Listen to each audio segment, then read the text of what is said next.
किंतु सांगा अपने वचन पर नहीं रहे। मैंने दिल्ली और आगरा पर अधिकार जमा लिया तो भी महाराणा सांगा की तरफ से हिलने का कोई चिन्ह दृष्टिगत नहीं हुआ था। महाराणा सांगा पूर्व में इब्राहिम लोदी को अकेले ही 2 बार पराजित कर चुके थे। ऐसे में उसके विरुद्ध काबुल से बाबर को भारत आमंत्रित करने का आरोप तर्कसंगत प्रतीत नहीं होता है। दोनों का उत्तरी भारत में एक साथ बने रहना ठीक वैसा ही था जैसा एक म्यान में 2 तलवारें। यद्यपि पानीपत के प्रथम युद्ध में अफगान पराजित हो गए थे, किंतु वे बाबर को भारत से बाहर निकालने के लिए प्रयासरत थे।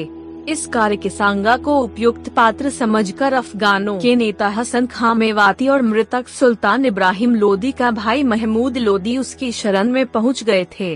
राजपूत अफगान मोर्चा बाबर के लिए भय का कारण बन गया था, अतः उसने महाराणा सांगा की शक्ति को नष्ट करने का फैसला कर लिया। पानीपत के युद्ध में इब्राहिम लोदी की पराजय से उत्पन्न व्यवस्था का लाभ उठाकर महाराणा सांगा ने खंडार दुर्ग, रणथंभौर के पास व उसके निकटवर्ती 200 गांवों को अधिकृत कर लिया था, जिससे वहां के मुस्लिम परिवारों को पलायन करना पड़ा था। दोनों शासकों ने भावी संघर्ष को देखते हुए अपनी अपनी स्थिति सुदृढ़ करनी प्रारंभ कर दी।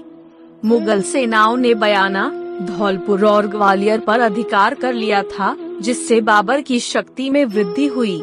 इधर महाराणा सांगा ने निमंत्रण पर अफगान नेता हसन खां मेवाती और महमूद लोदी, मारवाड़ का मालदेव, आमेर का पृथ्वीराज, ईडर का राजा भारमल, वीरमदेव मेड़तिया, बांगड़ का रावल उदय सिंह, सलूम्बर का रावल रत्न सिंह, चंदेरी का दिखने राय, सादड़ी का झाला अज्जा, देवरिया का रावत बाघ सिंह और बीकानेर का कुंवर कल्याणमल सैन्य आ रहे थे।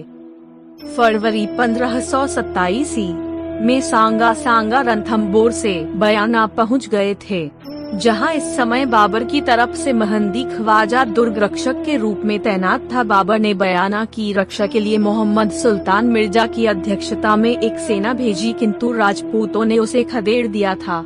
अंततः बयाना पर महाराणा सांगा का अधिकार हो गया। बयाना विजय बाबर के विरुद्ध सांगा की एक महत्वपूर्ण विजय थी। इधर बाबर युद्ध की तैयारियों में जुटा था, किंतु महाराणा सांगा की तीव्रता बयाना की लड़ाई और वहां से लौटे हुए शाह मंसूरा किस्मती आदि से राजपूतों की वीरता की प्रशंसा सुनकर चिंतित हो गया था।